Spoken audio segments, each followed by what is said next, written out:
नमस्कार दोस्तों, स्वागत है आपका अपने YouTube channel MBA Aditya classes में। हम लोग आज हिंदी की श्रृंखला में अब अगले बिंदु के रूप में संधि पढ़ेंगे। हम लोग जो है वर्णमाला को बहुत अच्छे तरह से सीख चुके हैं। आज हम उसी कड़ी में आगे बढ़ेंगे, उसी प्रकरण हिंदी में अगले प्रकरण पे संधि पे आज हम लोग चर्चा करेंगे। देखिए आज हम लोगों का जो बिंदु है वो संधि है। तो संधि में हम लोग आज पहले जो है संधि, ये जो शब्द है, इस शब्द में ही अनेकों जो है प्रश्न छिपे हैं। जैसे हम बात करते हैं पहले ये वर्तनी की दृष्टि से, प्रायः हम देखते हैं कि ये एक प्रकार से जो है हम लोग लिखते हैं ये संधि अनुस्वार के साथ। तो प्रश्न ये बनता है कि वर्तनी की दृष्टि से ये इनमें से कौन सही है, इनमें से कौन सही है। तो देखिए, जब हम जो है आज हम इसी पे चर्चा करेंगे कि ये या तो ये ऊपर वाला सही है या तो नीचे वाला या फिर दोनों। तो ये संधि शब्द जो है जिस नियम से बना है वही क्या है, संधि है। इसमें खुद संधि का नियम काम करता है। जैसे हम जब जो है इस संधि शब्द में व्यंजन संधि है, जब हम व्यंजन संधि पढ़ेंगे तो उसमें एक नियम आता है कि किसी भी, मान लीजिए एक, जब भी कोई संधि होगी तो एक जो है कोई शब्द होगा, शब्द का अंतिम अक्षर और ये द्वितीय पद। इसमें दो पद होंगे संधि में, एक प्रथम पद, इसे कहेंगे प्रथम पद। ध्यान देंगे, संधि में दो पद होंगे, एक प्रथम पद होगा और दूसरे को हम कहेंगे द्वितीय पद। दूसरे को हम क्या कहेंगे, द्वितीय पद। तो देखिए, ये जो संधि का नियम लागू होता है वो प्रथम पद के अंतिम वर्ण में। कहाँ पे होगा, प्रथम पद के अंतिम। ध्यान से समझेंगे हम लोग प्राय जो है संधि को मान लेते हैं कि संधि बहुत कठिन हो जाती है, जो है उसे रटने का प्रयत्न करते हैं, लेकिन नहीं। संधि जो है एक नियम के आधार पे चलेंगे हम लोग, बहुत ही आसान संधि है। हम एक नियम पढ़ लेंगे, उससे संबंधित जितनी भी चीजें होंगी जो है बहुत अच्छे से हमें समझ में आ जाएंगी। तो देखिए, आज हम जो है पढ़ेंगे संधि। आप देखिए, संधि में जो है हम बताएं कि इसमें दो पद होंगे, एक प्रथम पद, एक द्वितीय पद। इस पद में जो है प्रथम पद के अंतिम वर्ण में और द्वितीय पद का प्रथम वर्ण, ये आपस में योग करते हैं और इसी के योग से जो विकार उत्पन्न होगा, जो नया वर्ण बनेगा, उसी को हम कहते हैं संधि। देखिए, ध्यान से देखिए, ये इसी में प्रथम पद का अंतिम, ये मान लीजिए ये कोई वर्ण है, ये यहाँ पे जो है ये द्वितीय पद है, इसमें मान लीजिए इसका पहला वर्ण है। तो इसमें जो विकार उत्पन्न होगा उसी को हम क्या कहते हैं, संधि। हम कहते हैं कि दो वर्णों के योग से होने वाला विकार संधि कहलाता है। तो देखिए, ये हमारा एक मान लीजिए जो है शब्द है, शब्द का अंतिम वर्ण, और ये हमारा दूसरा शब्द है, उसका प्रथम वर्ण। दोनों जब आपस में मिलेंगे तो इसमें कुछ न कुछ विकार होगा। तो यही जो विकार होता है यही हमारा संधि है। तो हम बात कर रहे थे कि ये इस संधि में कौन सा जो है संधि सही है। तो चलिए देख लेते हैं। देखिए, अभी हम यहीं से बता देते हैं कि मान लीजिए ये एक नियम आता है कि अगर मान लीजिए किस प्रथम पद के अंतिम वर्ण में म है, प्रथम वर्ण के अंतिम वर्ण में म है, मान लीजिए ये कोई शब्द है, उसका अंतिम अक्षर म है, और उसके बाद द्वितीय पद का क से लेके म तक कोई भी स्पर्शी व्यंजन हो, तो हम कह सकते हैं कि जब ये आपस में योग करेंगे तो या तो इसमें देखिए दो कंडीशन बनेगी, या तो मैं के स्थान पे हम लिख देंगे अनुस्वार हो जाएगा, या तो मैं के स्थान पे अनुस्वार हो जाएगा, या तो फिर क्या होगा, ये जो सामने वाला अक्षर है, ये देखिए सामने वाला अक्षर, इस सामने वाले अक्षर का जो भी होगा, सामने वाले अक्षर का उसी वर्ग का 5वां अक्षर हो जाएगा, उसी वर्ग का 5वां अक्षर, उसी वर्ग का 5वां अक्षर। ध्यान से देखिए, बहुत आसानी से ये समझ में आ जाएगा। अभी तो हम सिर्फ संधि पे चर्चा कर रहे हैं कि जो संधि शब्द है, इस संधि शब्द में जो है वर्तनी की दृष्टि से इन दोनों में जो है कौन सा शुद्ध रूप है। तो देखिए वही हम चर्चा कर रहे हैं कि यदि जो है प्रथम पद का अंतिम वर्ण म हो और उसके बाद क से लेके म तक, यानी पांचों वर्ग का कोई भी वर्ण हो, तो जब ये आपस में मिलेंगे तो उसमें होगा क्या, इसमें दो कंडीशन है, दोनों कंडीशन है कि या तो मैं का अनुसार हो जाएगा या फिर ये जो यहाँ पे द्वितीय पद का प्रथम वर्ण रहेगा उसी का पंचमाक्षर हो जाएगा। अब देख लेते हैं संधि। देखिए इसका जब हम संधि, ये जो शब्द है इसका हम विच्छेद करेंगे तो ये आता है समधि।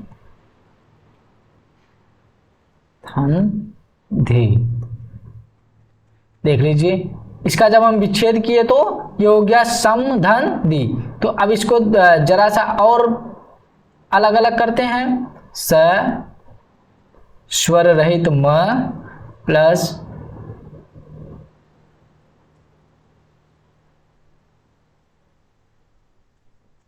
ध प्लस ई। अब देखिए ये हम क्या कहें कि अब देखिए जो संधि होगा, जो संधि होगी ये इसी के बीच में होगी। देखिए ये म और ये ध, तो हम देखिए क्या कहें कि ये जो प्रथम पद का अंतिम वर्ण म है, प्रथम पद का अंतिम वर्ण म है, इस म के स्थान पे हम क्या करें, या तो अनुस्वार कर दें। म के स्थान पे अगर अनुस्वार कर देते हैं तो क्या हो जाएगा, ये अब स प्लस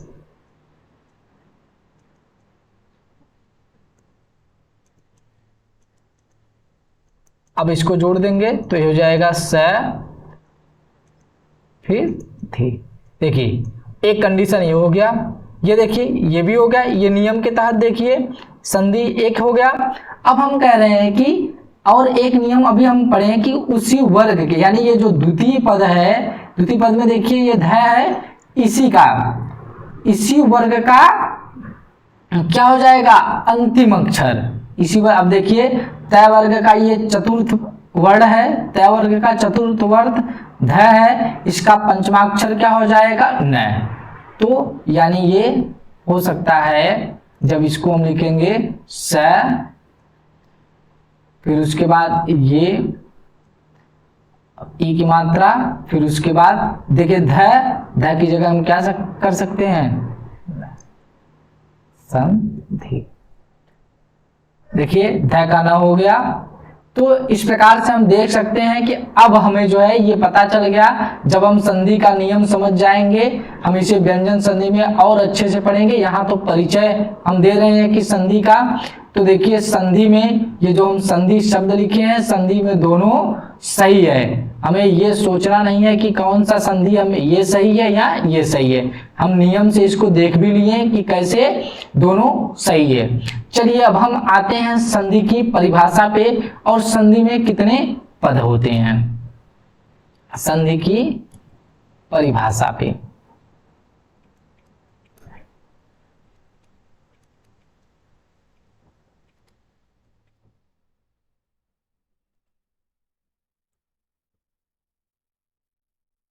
दो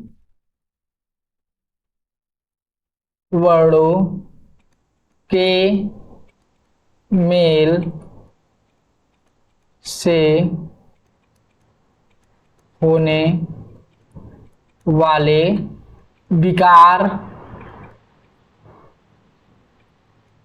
को संधि कहते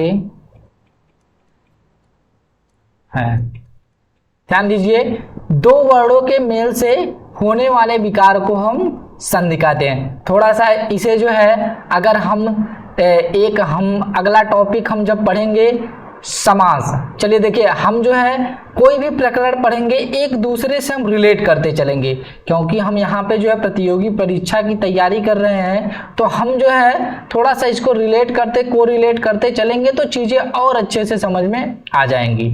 देखिए, जब हम जो है इससे समास से थोड़ा सा कंपैरिजन करेंगे, मतलब तुलना करेंगे, तो देखिए समास और संधि में यही अंतर है। समास एक तरफ लिखे, एक तरफ संधि लिखे, तो देखिए जो ये समास होता है इसमें क्या होता है कि इसमें भी दो पद होते हैं, दो पद आपस में जुड़ते हैं, लेकिन इसमें क्या होता है कि शब्द या शब्दांश, ध्यान से सुनिए, इसमें क्या होता है जो शब्द इसमें या तो कोई शब्द जुड़ेगा या कोई शब्दांश आपस में जुड़ के क्या करेंगे, वो एक नए शब्द का निर्माण करेंगे, तो वहां पे समास होगा।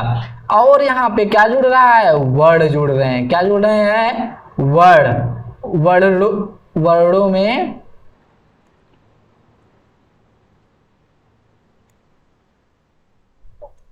वर्डों में विकार होता है।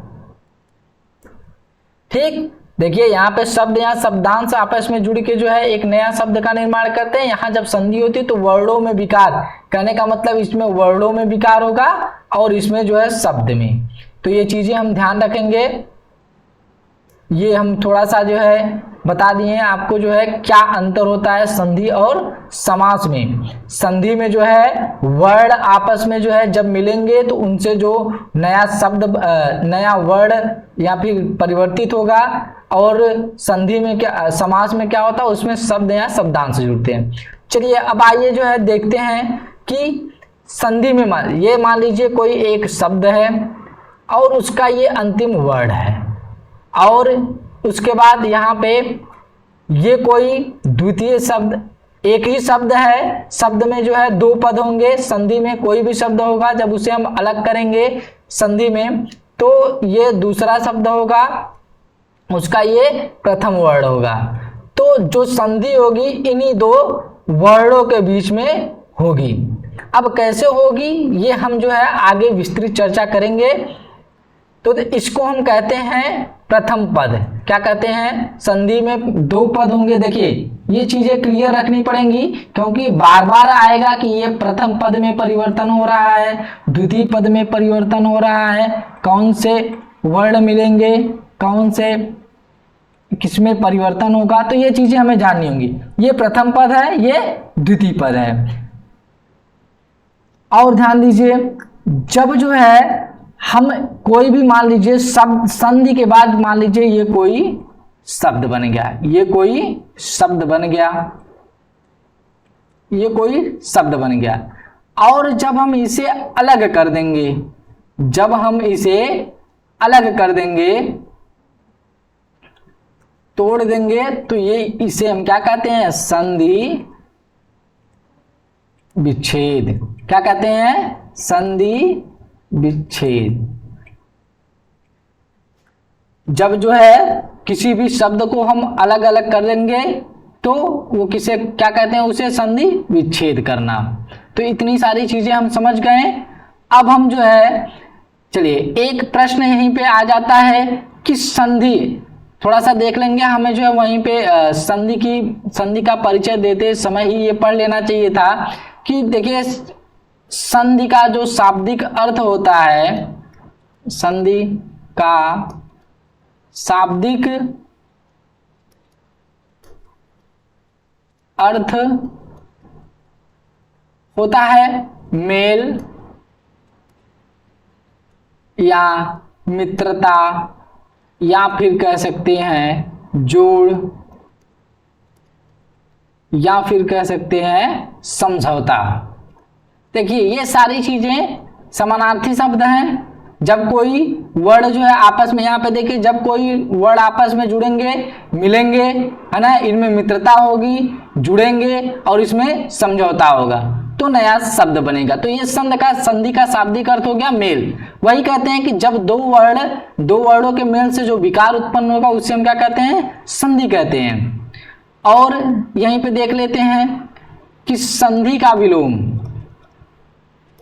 ये प्रश्न प्रायः पूछे जाते हैं, संधि का विलोम क्या होगा। तो संधि का विलोम होता है क्या? विग्रह। या तो संधि का विलोम कह देंगे विग्रह, या फिर कह सकते हैं विच्छेद, दोनों चीजें होंगी। या तो हम कह सकते हैं संधि, या कह देंगे संधि का विलोम हो जाएगा विग्रह या विच्छेद। चलिए अब हम आगे चर्चा करते हैं। देखिए, अब कोई भी संधि है, संधि हम जानते हैं कि संधि किन किन कंडीशन में हो सकती है। अब जैसे जानिए कि जो स्वर होते हैं, व्यंजन होते हैं, ये कितने रूपों से आपस में मिलेंगे और कितने तरीकों से ये संधि करेंगे। तो एक बार इसको हम समझ लेते हैं। जैसे देखिए, एक पहला कंडीशन हो सकता है स्वर स्वर के साथ योग करे तब संधि होगी। दूसरा कंडीशन स्वर व्यंजन के साथ योग करे, ये दूसरी कंडीशन है। और तीसरी कंडीशन है व्यंजन स्वर के साथ करे, व्यंजन स्वर के साथ करे। चौथी कंडीशन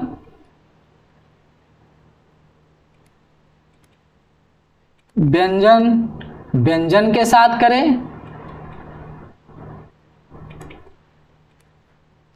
एक ये कंडीशन। पांचवी कंडीशन विसर्ग स्वर के साथ करे, विसर्ग स्वर के साथ करे।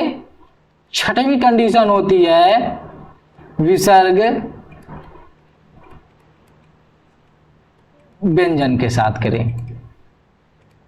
देखिए, जब भी संधि होगी तो जो अभी हम बताएं, प्रथम पद का अंतिम वर्ण, प्रथम पद का अंतिम वर्ण और द्वितीय पद का प्रथम वर्ण, इन्हीं में संधि होगी।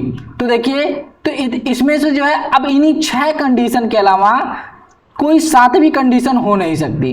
अगर यद्यपि सातवीं कंडीशन आई तो वहां पे संधि होगी ही नहीं। यहाँ पे या तो स्वर हो सकता है प्रथम पद का अंतिम वर्ण, यहाँ जो है द्वितीय पद का प्रथम वर्ण स्वर हो सकता है तो संधि होगी। यहाँ पे स्वर हो सकता है, व्यंजन हो सकता है तो संधि होगी। व्यंजन होगा, स्वर होगा तो संधि होगी। उसके बाद व्यंजन यहाँ हो, व्यंजन हो, फिर विसर्ग स्वर हो, या फिर विसर्ग व्यंजन हो। इस प्रकार से हम कह सकते हैं कि यहाँ से जो संधि होती है, इन कंडीशन पे हम देख रहे हैं कि स्वर, यहाँ पे देखिए स्वर कितनी बार है, देखिए यहाँ पे ये स्वर है, व्यंजन है और तीसरा नाम कहाँ है विसर्ग। यहां से हम कह सकते हैं कि जो संधि के प्रकार होते हैं उपर्युक्त के आधार पर संधि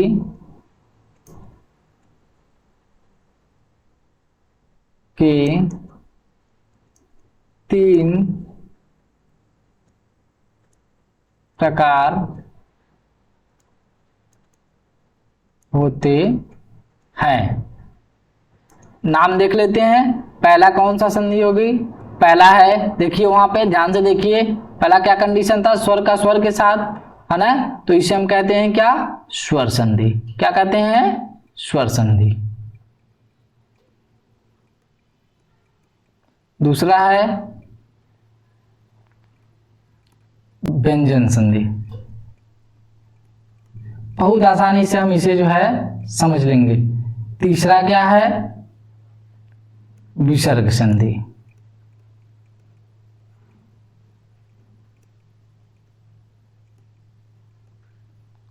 ठीक, अब हम जो है एक एक संधि को जो है विस्तृत इस पे चर्चा करेंगे, उसके उदाहरण पे चर्चा करेंगे, कहाँ पे विकार हो रहा है, किस पद में विकार हो रहा है, उस पे हम विस्तृत चर्चा करेंगे।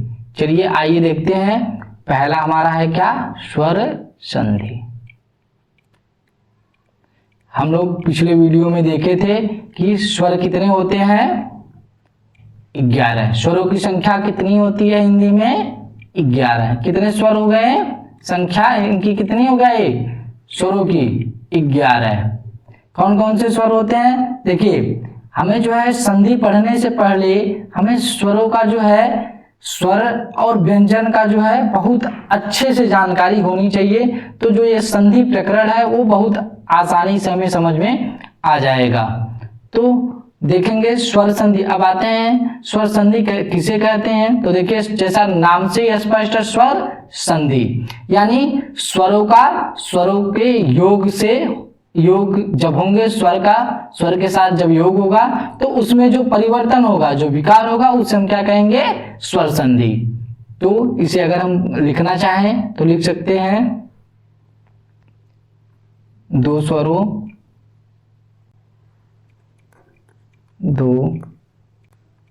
स्वरों के योग से होने वाले विकार को स्वर संधि कहते हैं।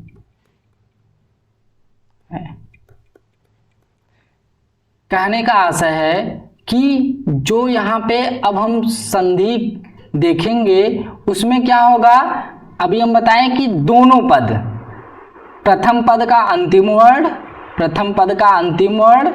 और द्वितीय पद का प्रथम वर्ण, दोनों ही क्या होंगे? स्वर होंगे। क्या होंगे? दोनों ही स्वर होंगे। देखिए, परिभाषा से स्पष्ट है कि दो स्वरों के योग से, पहला स्वर देखिए, ये प्रथम पद के द्वितीय पद का प्रथम वर्ण स्वर, दोनों स्वर रहेगा और इसमें जो विकार होगा, जब ये आपस में मिलेंगे, इसमें जो विकार होगा, इससे जो संधि का निर्माण होगा, उसे हम क्या कहेंगे? स्वर संधि। क्या कहेंगे?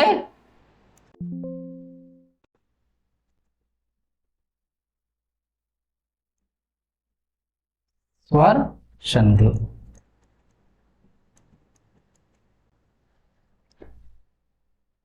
ठीक, इसे हम ऐसे भी लिख सकते हैं, स्वर प्लस स्वर बराबर स्वर संधि।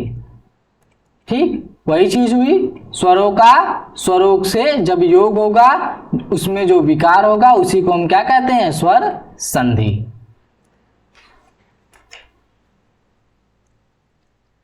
चलिए, एक यहां पे जो है एक चीज और समझ लीजिए। देखिए, जो ये 11 संख्या है स्वरों की, ध्यान देंगे, ये चीजें कहीं आपको मिलेंगी नहीं पढ़ने के लिए। बहुत अच्छे से यहां से अगर हम जो है बेस संधि का समझ लेंगे तो बहुत आसानी से जो है हम, चाहे स्वर संधि हो, चाहे व्यंजन संधि हो, चाहे विसर्ग संधि हो, बहुत आसानी से समझ लेंगे।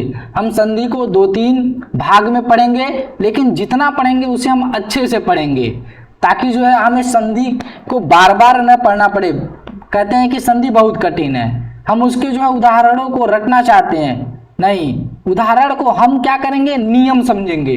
अगर जो है नियम हम समझ गए तो बहुत आसानी से उससे हजारों उदाहरण जो है खुद बना सकते हैं और खुद उसका विच्छेद करेंगे। ठीक, तो देखिए, यहाँ पे एक हम नोट लिखेंगे,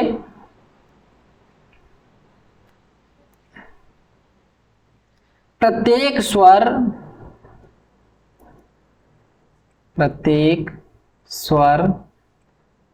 अपने आप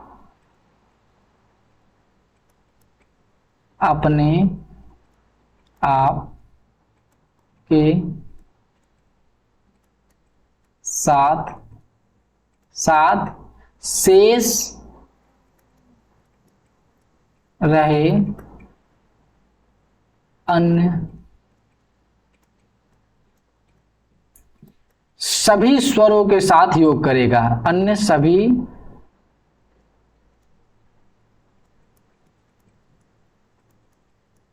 के साथ योग करेगा। ध्यान से, अब कैसे? प्रत्येक स्वर, यहां पे देखिए कि स्वरों की संख्या कितनी होती है? 11, यानी प्रत्येक स्वर अपने के साथ साथ, यानी देखिए कहेंगे ये अ है, ठीक, उसके बाद ये अ, ये अपने से तो योग करेगा ही, अपने से तो योग करेगा, लेकिन अपने के साथ साथ और जो बचे 10, और जो बचे 10 जो है स्वर है, उनसे भी क्या करेगा, ये योग करेगा, उनसे भी क्या करेगा, योग। फिर उसके बाद जैसे आया, ये आ, देखिए अपने के साथ साथ तो योग किया, बाकी जो बचेंगे 10 उनके साथ भी ये क्या करेगा, योग करेगा। तो ये सारी कंडीशन होंगी जब हम स्वर संधि पढ़ेंगे। ये हम बता रहे हैं जो कि मतलब प्रत्येक स्वर यानी 11 जो स्वर हैं वो आपस में अपने तो योग करेगा ही, अपने योग के साथ साथ शेष रहे सभी स्वरों के साथ ये योग करेगा। ठीक, तो अब हम इसको जो है आगे पढ़ेंगे कैसे। अब हम जो है आते हैं स्वर संधि के भेद पे।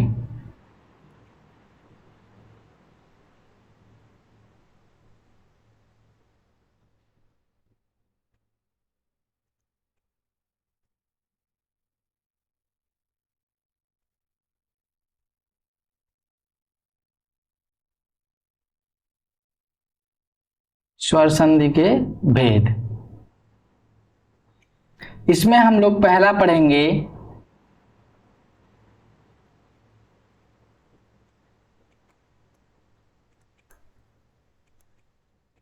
दीर्घ संधि। पहला पढ़ेंगे दीर्घ संधि, इसमें बताएंगे शर्त क्या होती है।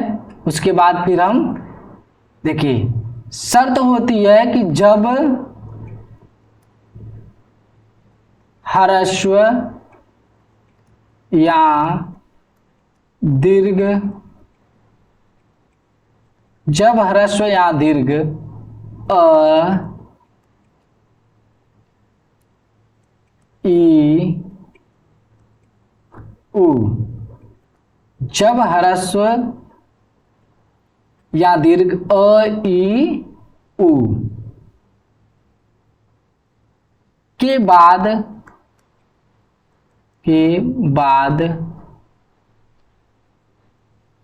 ह्रस्व या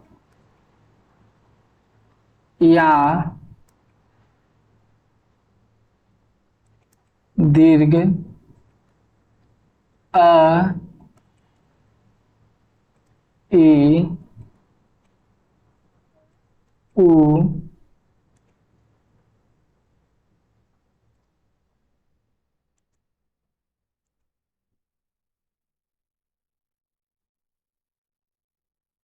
का योग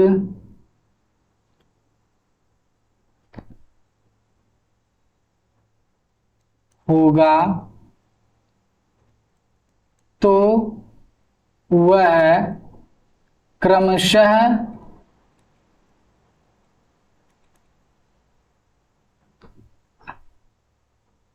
आ, दीर्घ ई और दीर्घ उ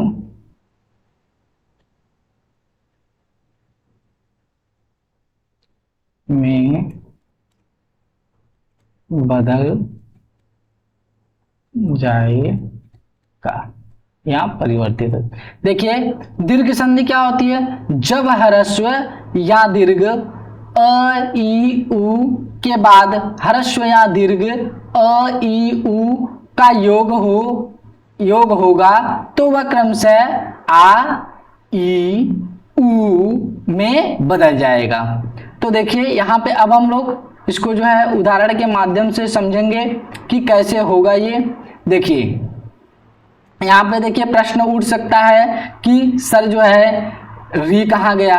तो देखिए यहाँ पे हमने संस्कृत में तो री भी होता है, लेकिन यहाँ पे हमने री क्यों नहीं लिखा, री क्यों नहीं लिखा।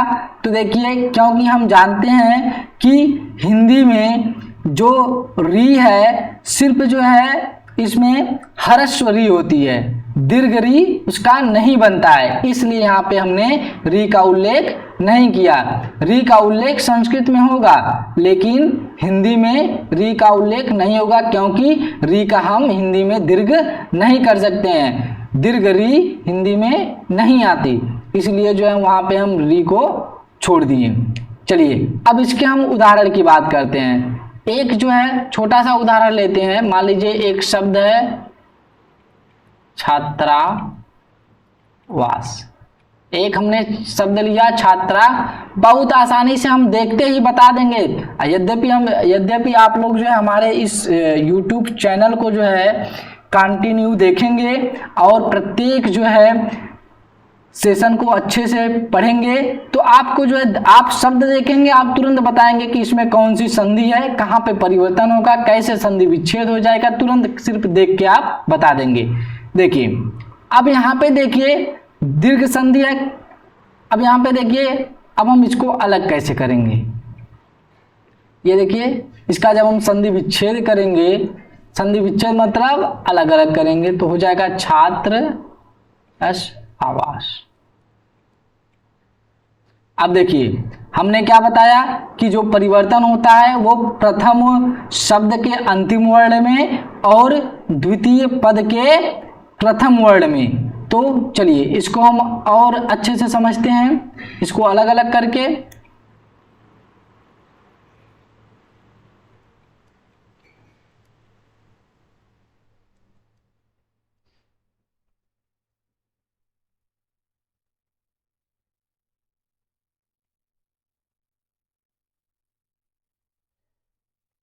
अब देखिए हम क्या बताए हैं कि हम पढ़ रहे हैं स्वर संधि। देखिए यहाँ पे अ और आ, अ और आ। देखिए कंडीशन है हमारी ह्रस्व, चाहे ह्रस्व अ हो चाहे दीर्घ अ हो, दोनों जब आपस में मिलेंगे तो वहां पे क्या होगा, आ हो जाएगा। क्या हो जाएगा यहाँ पे, आ। क्या हो जाएगा, आ। चाहे जो भी कंडीशन, इसके हम कंडीशन की अगर बात करें तो देखिए ये कंडीशन हो सकती है यहाँ पे। देखिए अ प्लस आ, इसमें कितनी कंडीशन हो सकती है, अ, माफ कीजिएगा,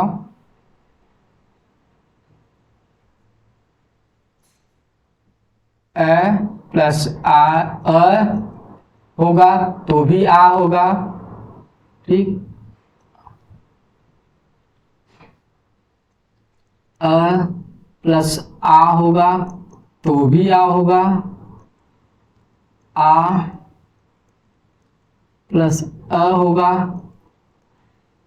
तो भी आ ही होगा, आ प्लस आ होगा तो भी आ होगा। देखिए यही परिभाषा में तो हमने यही बताया कि जब ह्रस्व या दीर्घ अ ई उ के बाद ह्रस्व या दीर्घ अ ई उ का योग होगा तो वह क्रमशः आ दीर्घ ई दीर्घ उ में बदल जाएगा। देखिए तो एक की ये इतनी कंडीशन होगी, 4 कंडीशन होगी, ऐसे ई का होगा और ऐसे उ का होगा, ठीक। तो हम देखिए अब यहाँ पे अ और आ, देखिए अ और आ का जब योग होगा तो ये क्या हो जाएगा, आ। क्या हो जाएगा, आ। तो अब हम इसके चलिए योग करते हैं। ये छा मारा था, फिर ये त्रय था, स्वर रहित त्रय। उसके बाद देखिए अब ये अ और आ मिलके क्या बन गए, आ। ध्यान दीजिए अ और आ मिलके क्या बन गए, आ। फिर ये था वा श। फिर अब देखिए ये छा, फिर देखिए ये स्वर रहित त्र है, इसमें आ की मात्रा लग जाएगा तो क्या हो जाएगा, त्रा। फिर उसके बाद इसको जोड़ देंगे छात्रावास। देखिए कितनी आसानी से हम जो है इसका प्रत्येक वर्ण का संधि विच्छेद किए, हम प्रत्येक वर्ण को अलग अलग किए, फिर संधि कहाँ पे हुई उसको हमने बताया, फिर ये संधि हमने कर दिया। चलिए एक उदाहरण से और समझते हैं। मान लीजिए एक उदाहरण है हमारा कपीस। देखिए जहां पे दीर्घ ई मिल रही है वहीं से हमारा संधि विच्छेद शुरू होगा, तो इसका जो संधि विच्छेद हो जाएगा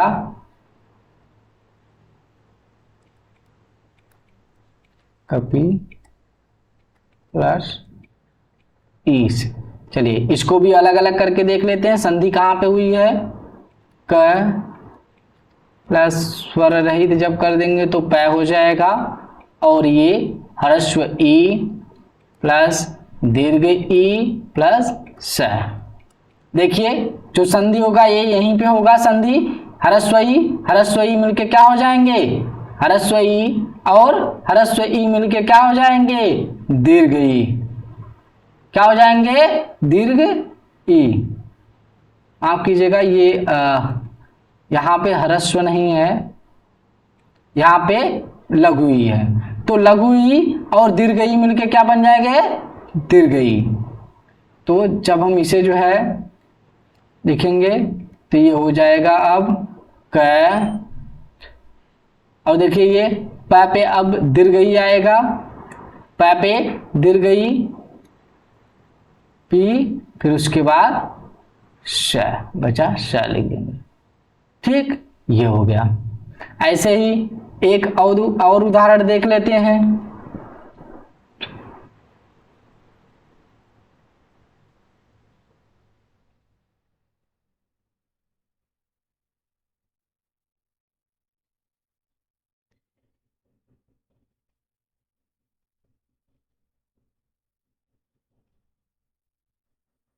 भानुदय, इसका जब हम लोग संधि विच्छेद करेंगे तो क्या आ जाएगा, भानु प्लस उदय। देखिए जब इसको हम अलग अलग करके करेंगे तो भा प्लस स्वर रहित न प्लस दीर्घ उ है, उसके बाद लघु प्लस दय। ठीक, इसको भी अलग अलग कर सकते हैं, लेकिन यहाँ पे हमारी संधि होनी नहीं है। और ये जब दीर्घ उ और ह्रस्व उ आपस में मिलेंगे तो क्या बन जाएंगे, ये दीर्घ उ। तो देखिए अब हम इसको करेंगे, जोड़ेंगे शब्द को, भा, ये न आ गया और ये बड़ा उ की मात्रा, फिर उसके बाद ये इतना तो हो गया, फिर ये क्या बचा, भानुदय। ठीक, चलिए अब हम इसके जो है उदाहरण पे जो है चर्चा कर लें। जैसे देखिए इतने उदाहरण को आप जो है इसका संधि विच्छेद करिएगा। यदि कुछ समझ में नहीं आया तो आप जो है कमेंट करिएगा कि इसका क्या होगा, तो उसका जो है आपको प्रत्युत्तर मिल जाएगा। उदाहरण,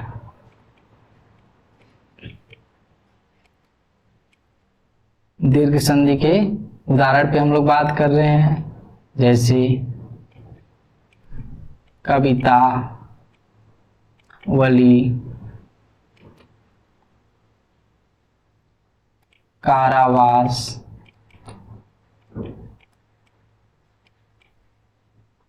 कारागार,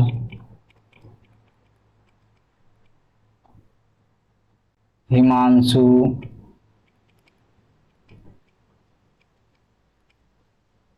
सुधांशु,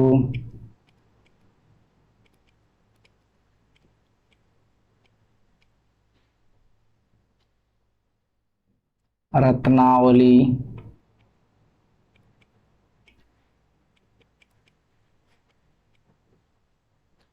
पुरावशेष। इसका आप लोग जो है संधि विच्छेद खुद से करेंगे और उसके बाद जो है वर्ड को आपस में मिलाएंगे, फिर उसके बाद शब्द बनाएंगे। गीतांजलि, रामायण, बहुत बार रामायण को जो है प्रतियोगी परीक्षाओं में पूछा गया है। कविंद्र,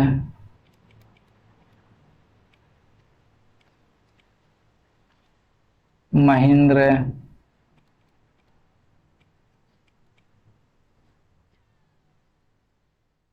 फड़ीस,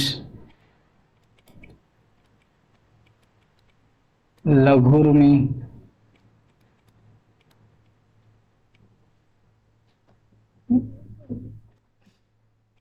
भूर्ध्व, चमुत्साह,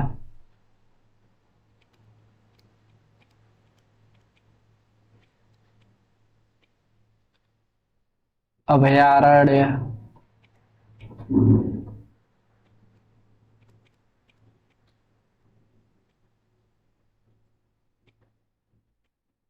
आदि। तो इसी के साथ आज हम लोग जो है इसको जो है संधि को समाप्त करते हैं। कल फिर मिलेंगे, इसके आगे के प्रकार पे चर्चा करेंगे। आप जो है आप आशा करते हैं कि आपको जो है सब कुछ समझ में बहुत अच्छे से आ रहा होगा और आप हमारे इस MBA आदित्य क्लास चैनल को लाइक और सब्सक्राइब जरूर करिए। धन्यवाद।